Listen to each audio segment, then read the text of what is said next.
Santa Rita Jail near Oakland, California is the 5th largest in America. Jail can be a world of violent gangs, hundreds of cliques that bring rivalries and vendettas from the streets behind bars. You know what I'm saying? For many, life here means making a choice: join a gang or live without protection. You've got to run with somebody, because if you're out there by yourself, there are sharks watching you left and right. Jail becomes a proving ground where old-time gangsters teach youngsters the ropes. You're supposed to respect your race. You always try to stick with your race. Trying to stay a step ahead of these gangsters is the jail's gang unit, working to keep the peace in a world fraught with hidden danger. The majority of them probably do have weapons right now. It could be just a small razor blade stuck in the side of the cheek. It could be anything. It's a constant battle for control between the deputies and the prison gangs. This morning, in the staff muster room at Santa Rita Jail, deputies are arming themselves with flak jackets and non-lethal weapons, all in preparation for a shakedown. Just hours earlier, a deputy was attacked by an inmate. We're going to be going out to, starting out with Housing 33. We're going to be doing a shakedown in that housing unit. We did have a deputy that was assaulted this morning, as you guys know. We're just going to go back down there and reestablish some control and remind these guys that this is our house. Are we ready? Yep, we're ready. The assault happened in the early morning hours. During a routine transfer, an inmate saw his opportunity and struck. Jail is a world where violence is a constant threat. In cases like this, the response must be swift, measured, and decisive. And when deputies head out into general population, they have to be prepared. Inmates may resist or fight back. Each situation is different, and the jail must respond with the appropriate force and numbers. In the case of shakedowns, the element of surprise is key. East side, gentlemen, I need everybody on your feet. Do not go to your drawers. Get up, get dressed. Searches like these are a fixture of life here at Santa Rita Jail.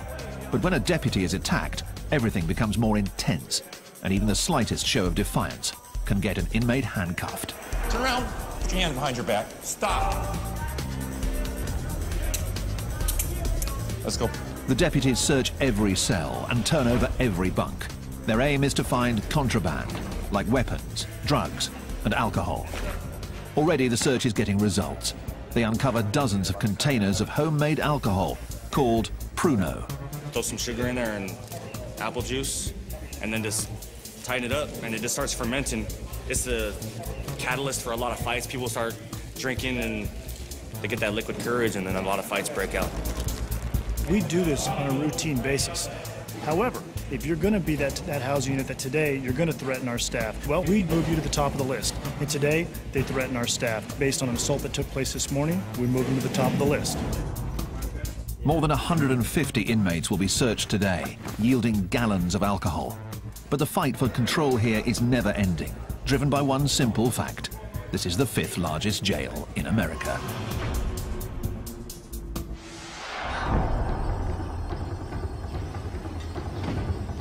Alameda County's Santa Rita Jail near Oakland houses 4,000 inmates.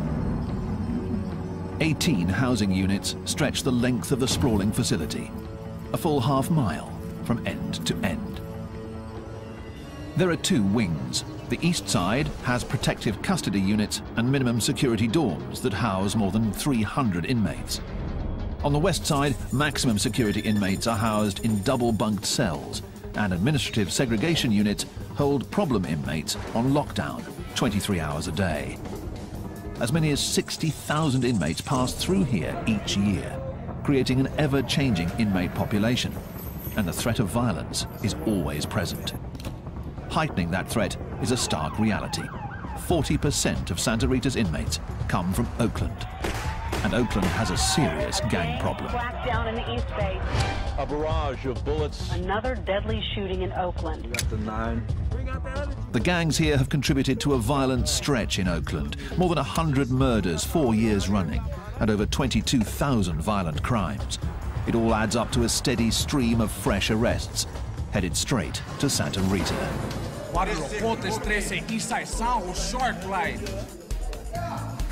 The streets of Oakland set the tone here, and roughly half of the inmates have gang affiliations and often bring vendettas and rivalries with them from the street.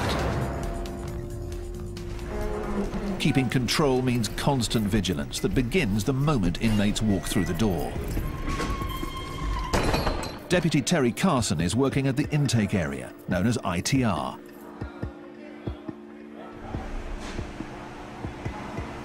Have you been charged with any assaults on the police? No. Been charged with any assaults on other inmates? No. Carson interviews inmates to determine their criminal past, what sort of crime they're charged with, and what threat they might pose to other inmates. The information is used to classify inmates, and here in Santa Rita Jail, they are color-coded accordingly. Inmates given blue jumpsuits are considered medium security, posing a low threat. Yellow is given to those with heavy charges or a history of violence behind bars. Terrorist threats? Okay. Each one of these represents the year that you did in prison? Red means an inmate is headed to protective custody or administrative segregation. You remember what the case was at Central State Prison? Yeah. What was it? Barry, domestic assault, attempted murder. And when you were in San Quentin, how many points did you have? I made level 4. You made level 4. It is classification born out of necessity, an attempt to keep the peace. It's that big wall 3 homeboy that you knew. Barrio Pobre, Sureños, 831, Costa Central. With so many gang members at Santa Rita, making sure rivals are separated is key. You see somebody that's opposite, say Sureño or Norteño, opposite of you. If you're Sureño, you better get off on that Norteño. That's all there is to it. That's the politics. And if you don't, we're going to do something to you. But new tensions between gangs can heat up at any minute. So the jail has created a special unit to track the ever-changing gang world. Terry Carson is part of the team, and so is Mark Schlegel. Together they make up the Gang Classification Unit, and their office wall is lined with one of the keys to understanding the gang world: coded artwork. You have a Kumi 415 over here. This is the Hells Angels. West Oakland. Oh, you got X4 Norte. Hidden in the drawings are important clues of affiliation, of rivalries, and of potential conflict. It's all part of a story that translates to the history written on the inmates themselves: tattoos. When these guys come across the counter, you'll see this same type of artwork on their skin. So they tell me a story. 14th letter of the alphabet, which is N, which stands for Norte. You'll also see 14 on white supremacist guys, but that means totally different. These guys don't put this stuff on a piece of paper or on their bodies without a reason or a story behind it. Decoding the story may be vital to keeping the peace here behind bars, but the gang unit serves an even greater purpose. They are building a record of each gang member, one that will follow them to prison or back out onto the streets. It's valuable intelligence that gets shared with corrections and police alike. But the challenge for the gang unit is daunting. There are hundreds of cliques and gangs in California, and on any given day, behind the walls of Santa Rita, many of them are represented. You got Border Brothers, you got everybody, Paisas, blacks, whites. If enemies are housed together, violence will follow. And right now, in Maximum Housing Unit 6, is a graphic reminder of that reality. Crime scene cleanup is already here, removing the remnants of a violent fight that started just hours earlier. Yeah, we had just opened the doors for dinner feeding. An inmate ran down here from cell 14, entered the cell, attacked the other inmate, had a razor blade attached to a short piece of plastic, tried to slice him on the facial area. The injured inmates have been taken to medical, where the attacker may face charges for assault.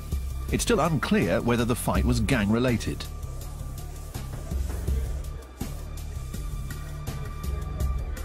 Here's a tier, and here's like the bottom floor. And the cell block. I still don't get the dice, though. The unit is under constant pressure to get it right, to decode thousands of pieces of intelligence and gang writings. It's blood, but it's blood. Four drops of blood. Yeah, but it's a 1 and a 3. Yeah. So that's... Could be Sureño. Could be read into anyway. The challenge: identify the new rivals and separate them before things get violent. Santa Rita Jail near Oakland in California is the 5th largest in America. It's populated by some of California's most violent street gangs. Here, managing 4,000 inmates is all about establishing control. It's 3 a.m. on Friday night, and C-Team is working its overnight shift. Roughly 60 arrests have come in tonight to be printed, tagged, and processed. Let's go. We're going to search you right here. Shoes and socks on this side of the blue line. My side of the blue line. Shoes and socks. Late in the shift, Deputy John White and the rest of the team are still on alert in an area where anything can happen. Let's go. Hands out in front of you. This is intake, transfer, and release, known as ITR, and it's where arrestees become inmates. We're real careful at this point. This is our most dangerous portion of ITR. We found anything from narcotics, knives, guns. We found everything in these cells after they leave them. The mood is always tense, but tonight has gone smoothly. But as every deputy knows, the later it gets, the greater the chance for trouble.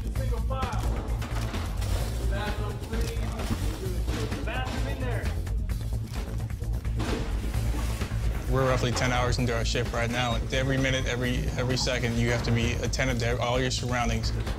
Around the corner in the pat-down area, that vigilance pays off when an inmate makes a move at a deputy. The response is quick, measured, and designed to make one point clear. This is jail. We have to set the tone because they come across and they're not fully acclimated to being in custody. They don't realize they are not in control anymore. This individual that came across, he's intoxicated. He came across, we attempted to search him. He became combative. So for our safety and for his safety, we went ahead and we restrained him, brought him back to the back. It happens every night. Don't kick me, dude. The alcohol does funny things to people, and unfortunately, this is where they usually end up. This inmate will sober up in a back tank of ITR. By night, it's a quiet corner for problem inmates. But in the morning, the mood changes radically as ITR transforms into the bustling hub of the jail.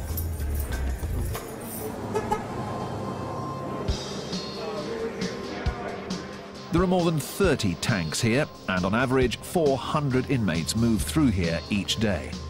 On busy days, that number goes as high as 600. Every inmate on their way to and from court, headed off to prison, being processed or released, comes through these halls. Gentlemen, make room. We'll be leaving shortly. Control is key here, but can prove difficult in an area where the deputies are outnumbered. You've got, anywhere from 8 to 12 people on a shift working down here, but at any given time, you could be working with up to 300 inmates. It's 1:50. That means it's the last bus before count goes up. So let's get it done. Noise check it. With so many inmates to keep track of, on busy days the system backs up. That can create tension, especially in the larger tanks, known as the bullpen. Typically there are less than 20 detainees in here. When deputies fall behind, that number rises, and the bullpen heats up. On a hot day in the middle of July, you open the door and it's literally like a sauna hits you in the face. You can feel the moisture in the air. It's kind of like when you open up your oven at home after you've cooked something. I mean, the more bodies that are in the tanks, obviously, the hotter it gets in there, the more talking going on, and tempers tend to kind of flare sometimes. It's all concrete, and you just sit in there and get hot. The vents stop blowing hot air. It's stinking, people farting and complaining, and next thing you know, somebody say something. There you go, boom. It's like fire to gasoline. That's all it takes, you feel me? Open holding tanks are used at jails across the country. With a mixture of inmates all on edge, the atmosphere is tense and flare-ups are imminent. Away from the deputy's view, fights can break out at any moment and escalate as other inmates within the tanks become involved. Stand by, gentlemen. I'll be right back. The ever-present threat of fights keeps the pressure on the ITR staff. Inmates can't avoid the bullpen, so it's vital that the deputies get them out or back to the cell houses fast. Does everybody know the rules? As the day comes to an end, Deputy Scott Brandon moves more than 60 inmates back to the units. Right shoulder, right wall, single file line. The second rule. Shut up. Please be quiet. With the inmates unshackled, there's one basic goal: keep them moving. You want to kind of keep them going in the same direction with a minimal amount of distraction. So if you can get them moving all in the same direction that looks like somewhat of a straight line, then to me you're doing your job and you're getting it done. Because the whole goal is not to get into a fight with everybody you see. It can't run like that. And the long and short of it is, these aren't children, these are grown men. So they're gonna act the way they're gonna act. For inmates, leaving ITR marks the end of a long day. But for those returning to cell houses like 34, the stress is just beginning. Talk and get you toss some gators, close the book. Won't you take a closer look? Close casket pressure cook. And I'm the peer pressure that your teacher talking about. Toss a off the tier to teach him not to run his mouth. And I'ma run with it. There are 328 inmates here, the maximum allowed, and just 2 deputies overseeing them all. During free time like this, known as pod time, it's loud, crowded, and governed by a code set by the inmates themselves. Inmates like Chris Card. It's mostly respect your race. You always try to stick with your race, you know what I mean? In this particular pile, we got the black hole where we're sitting at. From this bunk on down, we try to keep it all African Americans. And toward the middle, the other diversities, they break up into different sects, you know what I mean? It's a separation that is stark and visible throughout the cell house, a racially divided world that inmates believe promotes the peace. Yet the racial divide here hides a more deep-seated separation. In this dorm, as with most cell houses here, the gangs are watching. Every table, every staircase, every phone is territory to be marked and held, much of it claimed by the dominant gang, the Norteños, who have their own bylaws and codes, rules followed by former gang members like Lucky. Everybody has a role, okay? It's like a body, you know? Like, everyone has a role in the gang. Everybody does. Because no matter if you're way up here or way down here, you're still contributing something. Say that there's a cell right here, okay? And this door opens 27 times a day. My job is to be in this cell and watch that door. And I jot down every time that door opened, okay? That's my job. I'm part of something. I am doing something. When you're in a gang, in a Norteño gang setting, it's by law you work out. If you don't, you will be disciplined and you'll be dealt with accordingly. That's the way it is. The gangs and codes here provide a structure, making it both a jail and a recruitment ground. Though inmates claim that segregation keeps the peace, fights do break out. And when this happens, it's each race and each gang for themselves. Me, my understanding, all my we gonna rock. If it go down, we gonna rock. Ain't no hands down, no question about nothing, man. If it kick off, man, we finna get on top of your helmet, man. Straight up, take no prisoners, cause you ain't about to, I'm not finna go home in no bag.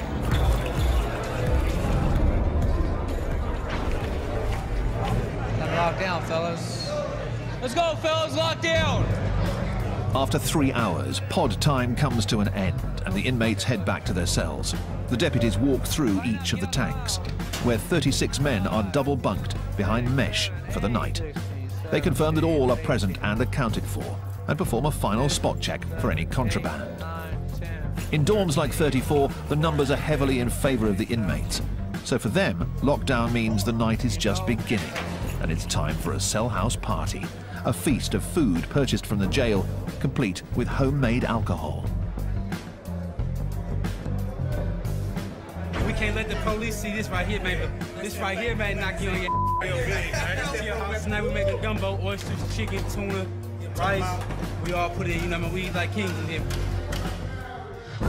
The city of Oakland, California, has one of America's highest crime rates, with more than 100 murders in each of the past 3 years. Police are investigating Oakland's third murder of the weekend. 40% of Santa Rita's inmates come from Oakland, and many of them are in gangs. It's the first stop for the accused on their way to trial. But with thousands of repeat offenders coming through the door each year, it also serves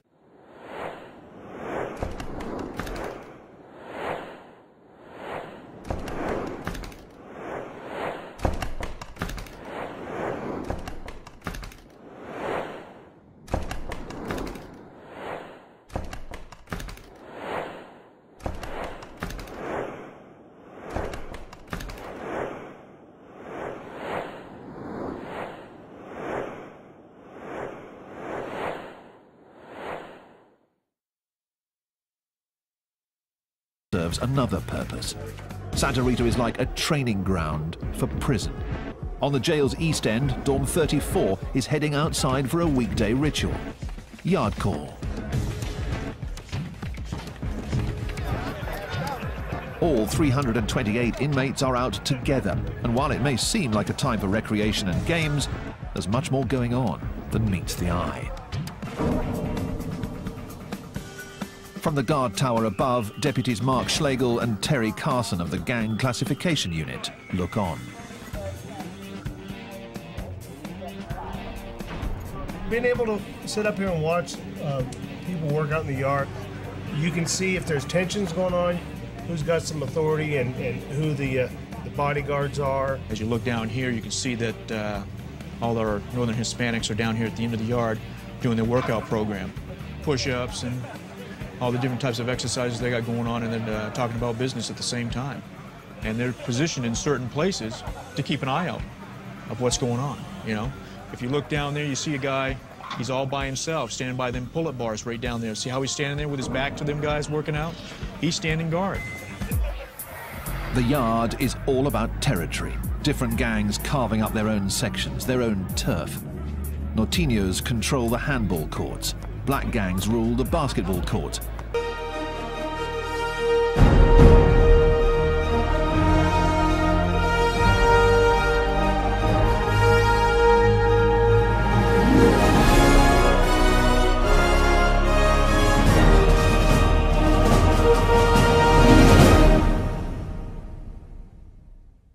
And other Latinos on the volleyball court. The yard has a strict set of rules set by group leaders. What you have is you have every faction out there. You have Black, BGF, Blood, Crip. You got the Northerners and the Southerners. You got Whites. I don't want to deal with nobody else, no other race. They're not going to get in my way. You're not going to step on my game. You know, that's it. You stay on your side of the grounds. I stay on mine. You cross my ground, it's over. You know, I will kick the yard off. I don't care. The rigid structure can be seen almost everywhere. And in a jail dominated by gangs, going it alone seems a difficult option. You've got to run with somebody, okay? Because sooner or later, you're gonna get caught up in a situation where who are you gonna turn to? Yourself, you know? Because if you're out there by yourself, there are sharks watching you left and right. They're gonna come try to use you. They're gonna come try something to get over on you. That's how it works. And these guys, I would say a good majority of them probably do have weapons right now. It could be just a small razor blade stuck in the side of their cheek, or it could be, you know, a toothbrush that's sharpened down in their sock. It could be anything. The threat of violence is just one part of life on the yard. For inmates headed for serious time, the yard is also a proving ground, and the lessons learned here are carried forward to prison, where the stakes are even higher. Many of California's most infamous prison yards are dominated by hardened gangs, and their clashes can be deadly.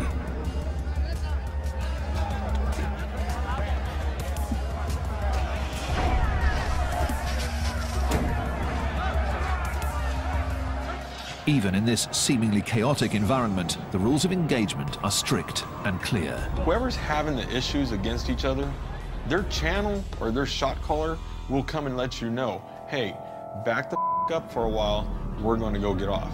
If you want to get involved, let us know.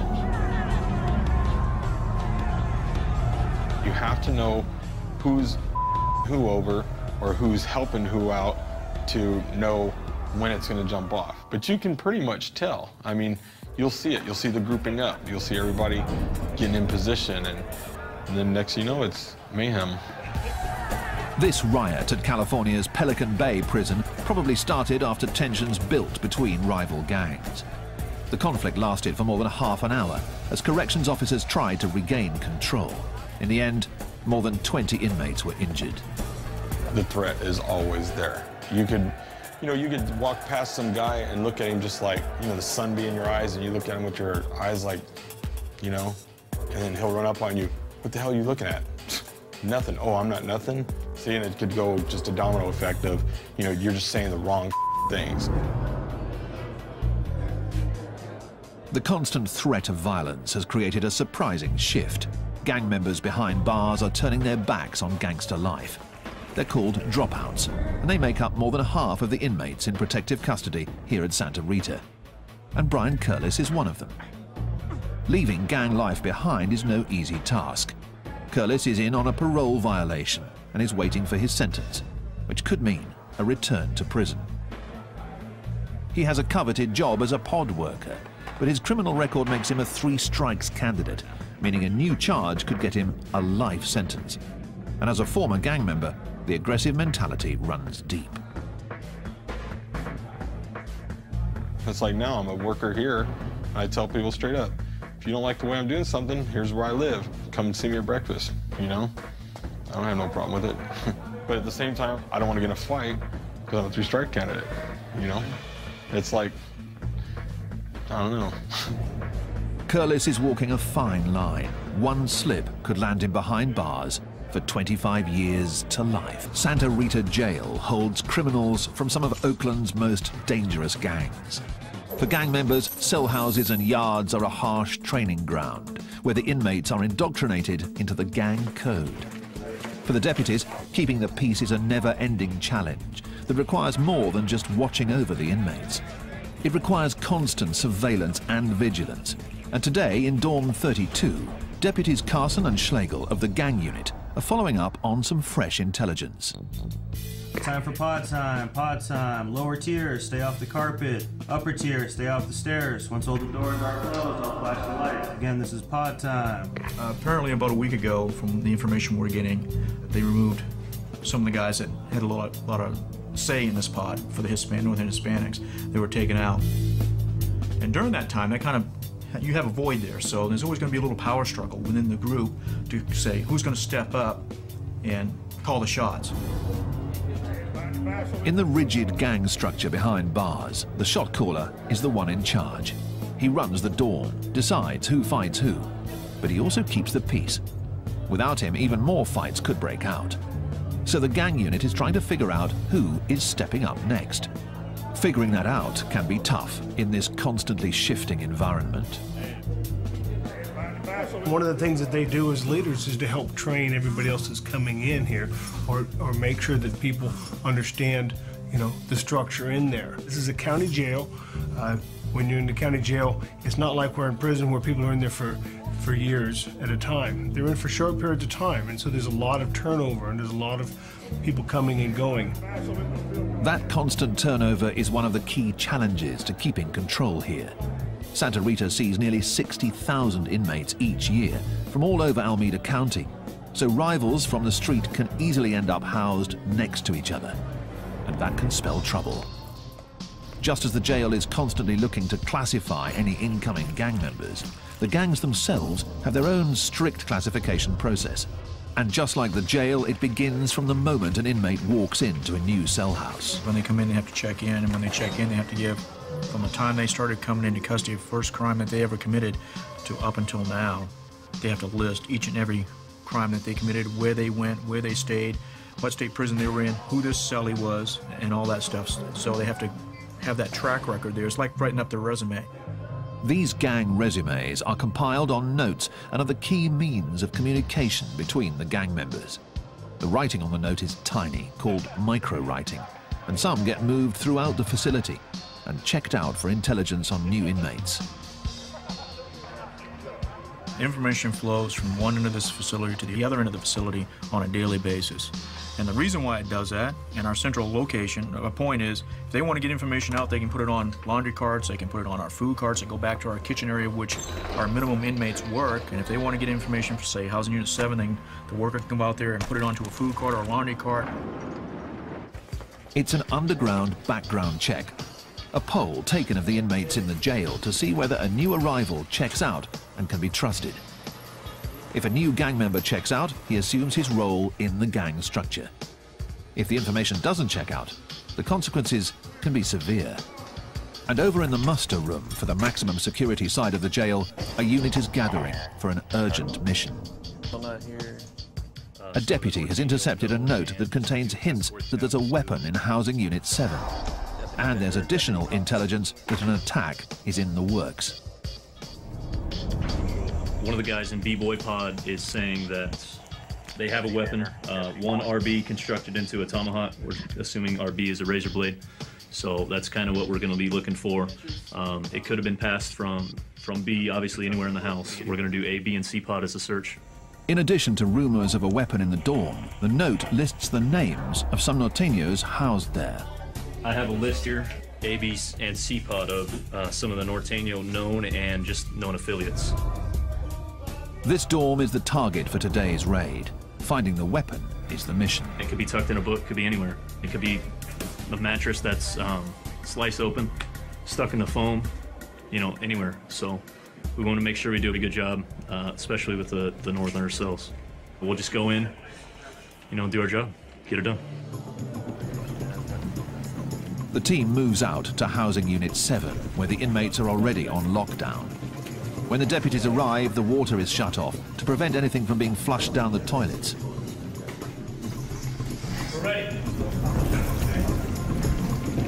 Put on your shirts, step out. An operation like this relies on speed, getting all of the inmates out of their cells before they have a chance to destroy evidence. Pull your shirt down, pull your shirt down. Pull your shirt down! Those who buck the system are immediately removed. Once out, the inmates are patted down and then placed in holding areas as the search begins. Every cell is turned over in a search for contraband, homemade alcohol, anything that's not allowed. But the real focus is a potential weapon. And over in C-Pod, one cell is receiving special attention.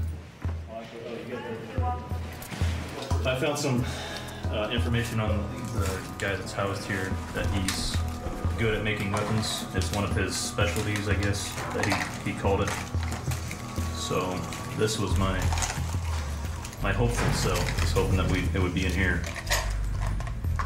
Hopefully they didn't get rid of it. The deputy finds nothing. And throughout the rest of the cell house, the search yields contraband. This is a jail-made tattoo gun. But no weapons. Downstairs, they found more notes and more names. These show people that just arrived, it looks like, names and PFNs. It may just be the break the team's been looking for. A deputy takes the notes back to Carson and Schlegel of the Gang Classification Unit for inspection. This is from C-Pod. This was an F-Pod. Okay. The fresh intelligence demands immediate attention. This is kind of interesting. Yeah.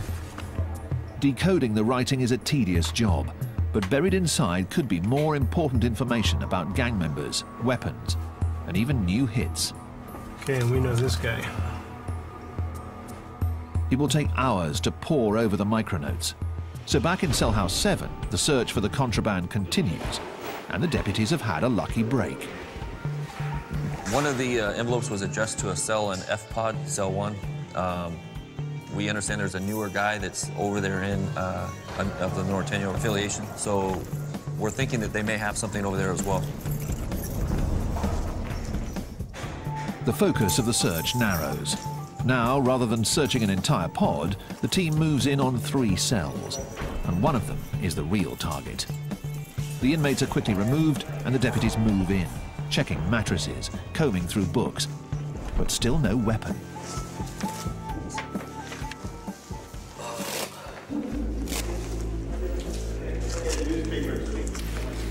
Out in the common space, a deputy spots something wedged under the television. It's coming. That's what that's there for. It could be what they came here for. Yeah. A blade. Yeah.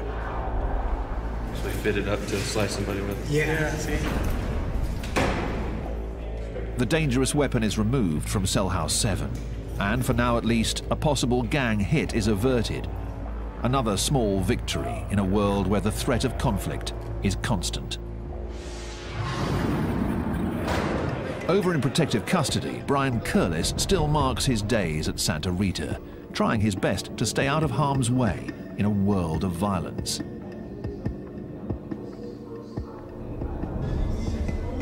Curlis is on a parole violation, but has turned his back on gang life. It's a decision that makes him a constant target, even here in protective custody. I don't think you're any safer here than you are on the main line. At any time, anything you do, you know, you sit at the wrong table, you use the wrong shower, it could get you hurt. Gang members despise dropouts. They are traitors of the highest order. That makes them targets wherever they go, especially behind bars, where gangs set the unofficial rules. While gang initiation is often violent, getting kicked out is even worse. It's called a removal, a quick but violent act where a gang member slices another in the face with a weapon. The slice leaves a permanent mark and lets other gang members know that the target is a dropout, what they call no good. I've seen people get their face sliced open, have their ear knocked off, all the way across. To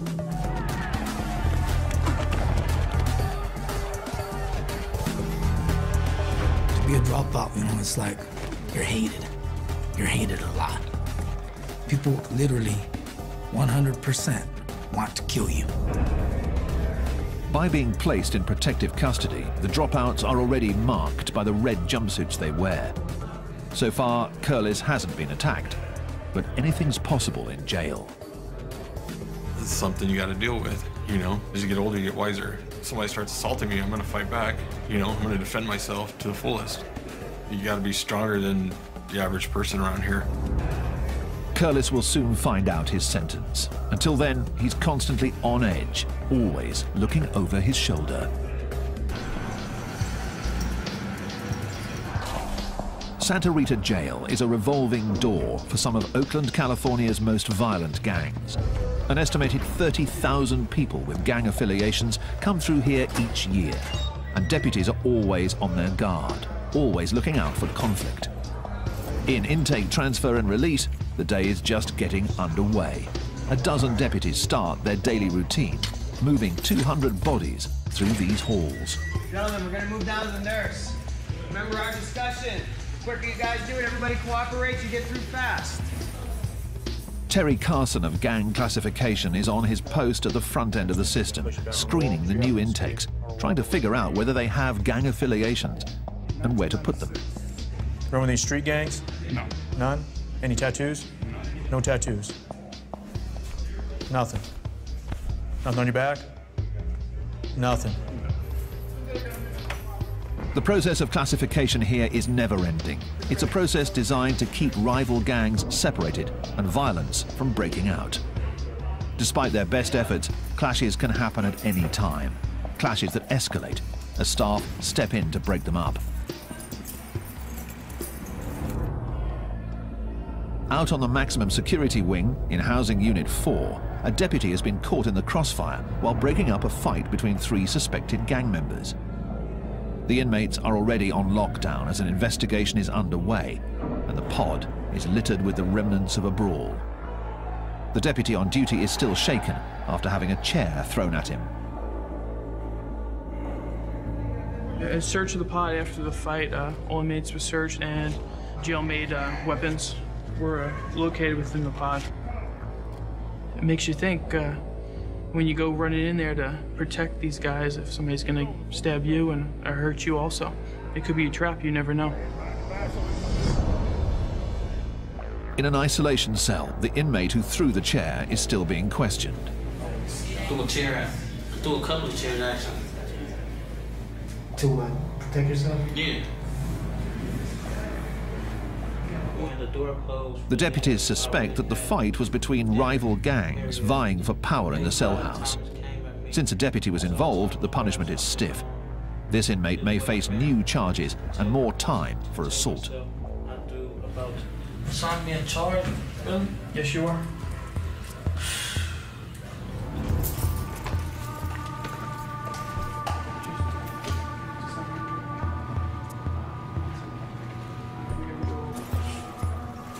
New charges are something that every inmate dreads. They can mean more time behind bars.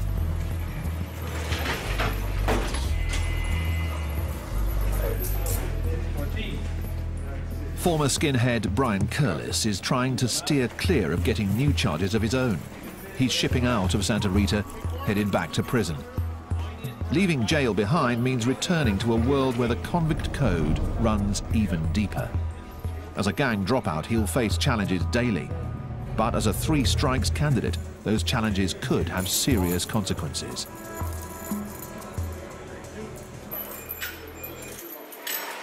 I have too much violence on my jacket to where if I even slap somebody in prison for mouthing off at me, I could do life, you know, but I'm a dropout right now. I've gotten out of it because what am I gonna do? I look back sometimes and I think to myself, man, I've screwed up. Never mind, hold on. I screwed my kids up going through this, and it's just crazy, you know? So.